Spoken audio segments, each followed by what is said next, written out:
ভাই 20টা সিঙ্গারা দিবেন আর 20টা পুরি দিবেন পার্সেল। এতগুলা সিঙ্গারা পুরি, একটু দাঁড়ান দিতেছি।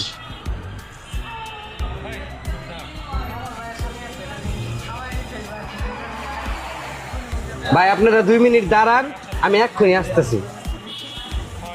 আরে ভাই কই যাইতাছে? শুরু ভাই, কাস্টমারকে কই যা? বুঝলাম না তো কিছুই। ও আমার জিনিস না দিয়া গেল গায়ের দিকে। দূরু বাদ দেওছে, চলো মতো না যাই। চল।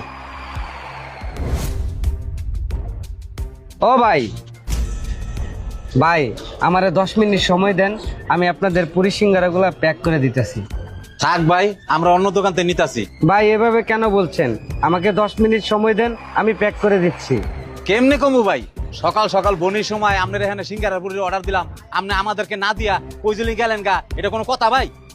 ভাই আমি একটা জরুরি কাজে বাইরে গেছিলাম, আপনি আমাকে একটু সময় দেন, আপনি সিঙ্গারা পুরি রেডি করে দিচ্ছি। আরে ভাই, কাস্টমার রাখা কি রকম আপনার জরুরি কাজ এসে পড়ছে, জাম গল থুয়ে চলে গেলেন। মাফ করবেন ভাই, সবার আগে আমার কাছে কাস্টমার না, আমার মালিক। মালিক? ভাই আপনার কথাটা তো বুঝতে পারলাম না। ভাই আমি দোকানে বেচা কেনার আগে আমি আল্লাহর নাম স্মরণ করি, তাই 2 রাকাত নামাজ পড়তে মসজিদে গিয়েছিলাম। ভাই মানলাম আপনি নামাজ পড়তে গেছেন, কিন্তু হাতে যে সিঙ্গারা পুরি নিয়ে গেলেন এটা কিসের জন্য? ও সেই কথা, তাহলে শুনেন। আমি যে মসজিদে নামাজ পড়তে যাই, সেই মসজিদের পাশে একটা বৃদ্ধ মা বসে থাকে। তার এই দুনিয়াতে কেউ নাই, তাই আমি কোনো কিছু বর্ণি করার আগেই তাকে প্রথম খাবারটা দেই।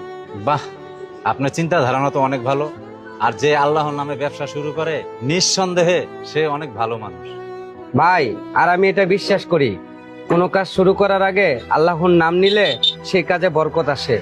তা না হয় বুঝলাম, কিন্তু ভাই আপনি আমাদেরকে একটা কথা বলেন, এই যদি আমরা এখন চলে যেতাম তাহলে আপনার ব্যবসায় লস হতো না?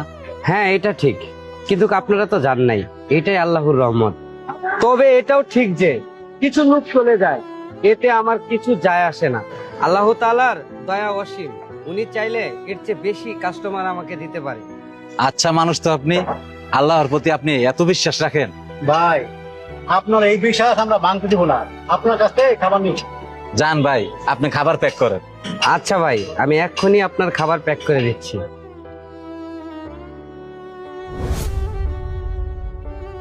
এই যে নেন ভাই, আবার আসবে। আসসালামু আলাইকুম। ওয়ালাইকুম আসসালাম।